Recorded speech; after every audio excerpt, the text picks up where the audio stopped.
Decidí hacer un sexto video de la República Mediterránea porque evidentemente me quedé ahí en el comienzo de las conquistas, de las consecuencias de las conquistas. Esto no va para el parcial, pero bueno, va,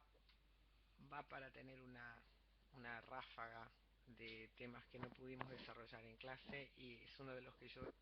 les dije que iba a grabar a posteriori. Eh, de esta conquista de distintos territorios de la cuenca mediterránea que abarcaría del 264 aproximadamente hasta el 129, o sea, unos 130 años, y que si siguiéramos con la conquista de Egipto podríamos llegar hasta el 30 a.C., o sea que a Roma le lleva otros 200 años, como le había llevado la conquista de Italia, a adueñarse del Mediterráneo. Se derivan consecuencias absolutamente radicales sobre la vida de la Roma republicana, sobre la vida económica, social y política. En cuanto a la vida, estoy viendo que no, aquí no sé, no, está bien, creo que está bien no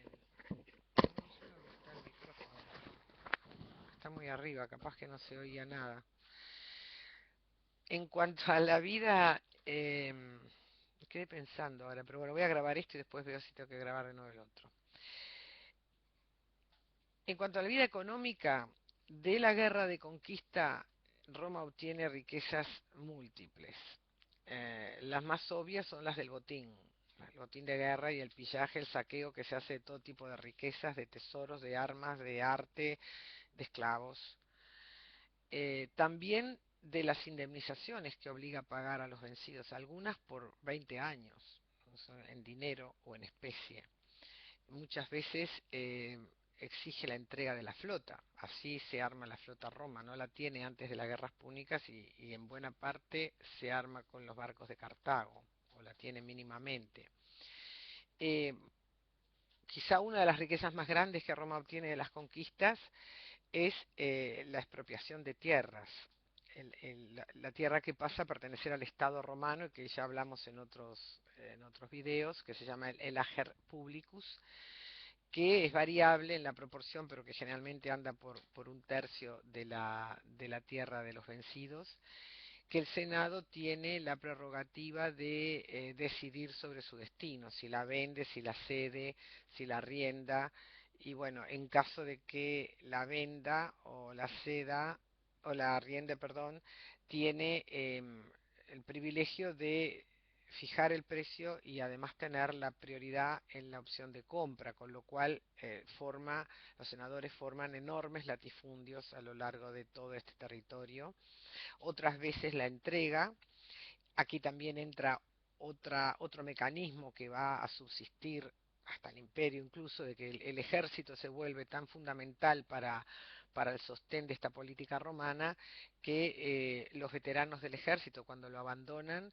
tienen asegurada una parcela de tierra que viene de la Ger Publicus, y muchas veces los propios generales exigen al Senado que una parte de esa tierra se entregue a los soldados en activo, a sus soldados, con lo cual se va generando una fidelidad de los soldados a su jefe que terminará siendo letal para las instituciones republicanas. También en materia de tributos y de impuestos que se le exigen a los vencidos, de aduanas, de los impuestos de comercio, de los peajes. Esto por hablar de la exacción de riquezas. Además tenemos el desarrollo impresionante del comercio que significa esto, porque la zona mediterránea es muy rica en muy diversas materias primas. Hay zonas que son cerealeras por excelencia, como Sicilia, como África, después Egipto. Hay zonas que son muy ricas en metales, como España, como Asia Menor. Hay zonas, todas las que tienen legendaria historia en Oriente, de manufacturas de lujo,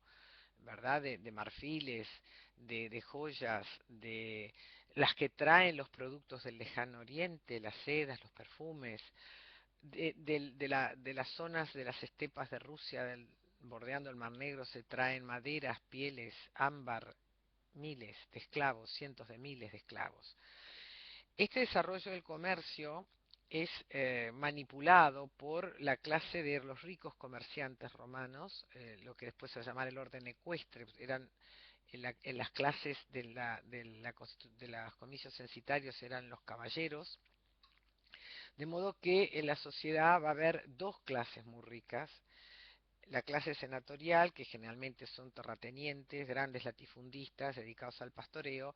y la clase comercial, que bueno, algunos autores hablan de la burguesía. A mí no me gusta usar este término para la antigüedad, pero para ubicarlos son los ricos comerciantes,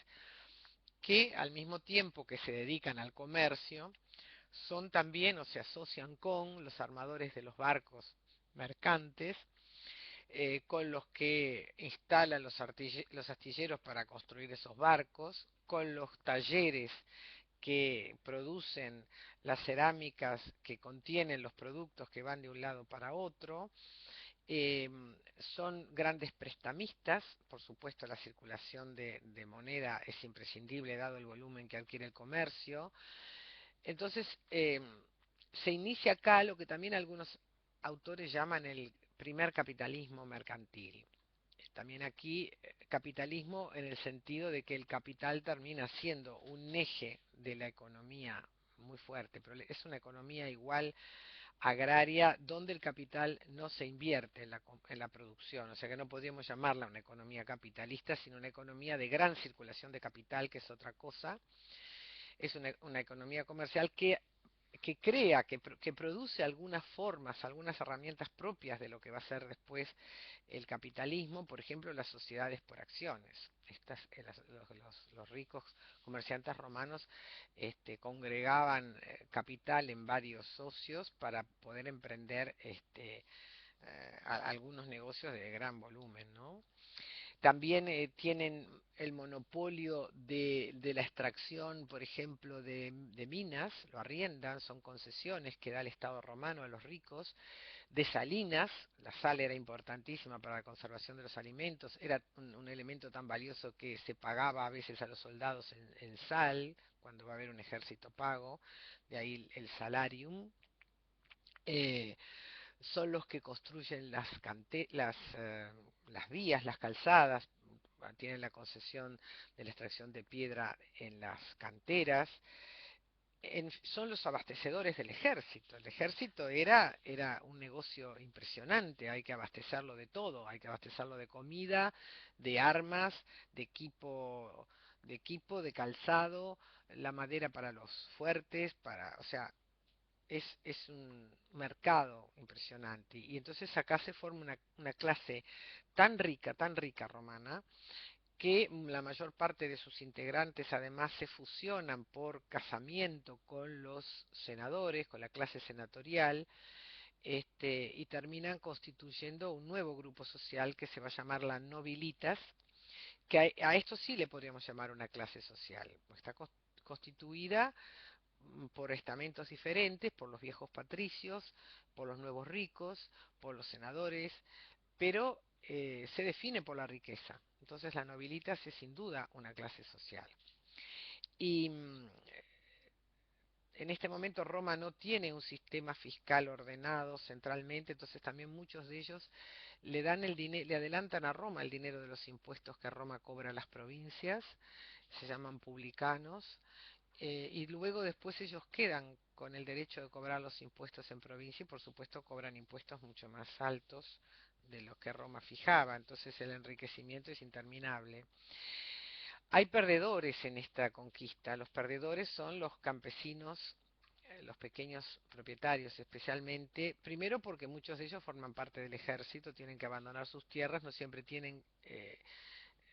quien las trabaje mientras ellos están en campaña, pero después se ven hackeados por la competencia, sobre todo del trigo que viene de África o que viene de Sicilia. Y bueno, es el mismo problema que ya conocimos en los griegos: la baja del precio del trigo, la necesidad de reconvertirse a otro tipo de producciones como el habido, como el olivo, que los campesinos no tienen posibilidad de financiar. Y por lo tanto, si no están ocupados en el ejército, tienen que abandonar sus campos, o por deuda, o porque los abandonan porque no pueden seguir explotándolos, se van a la ciudad de Roma, La ciudad de Roma tiene tanta riqueza procedente de las rentas de todos lados que muchas veces el Estado asume parte de la manutención de estos, se va cada tanto la imagen, la manutención de estos desocupados rurales que van a formar lo que se llama la plebe urbana ociosa y a la que le da donativos en trigo o en trigo molido o en pan. El otro gran cambio social y este fundamental es el aluvión de esclavos que son empleados en los campos de los senadores, que son empleados en las canteras, en las minas, o sea, no solamente en el servicio doméstico, o algunos como pedagogos, como dijimos, sino en la producción misma, por lo cual podemos decir que Roma es una sociedad esclavista. Hay algunos intentos de frenar estas consecuencias absolutamente revolucionarias de la economía, revolucionarias en el sentido que cambian totalmente la estructura de la sociedad romana, como la obra de los Gracos, que intentan repartos de tierra para poder volver a una república de pequeños propietarios, o sea, la ley agraria de Tiberio Graco, que plantea unos límites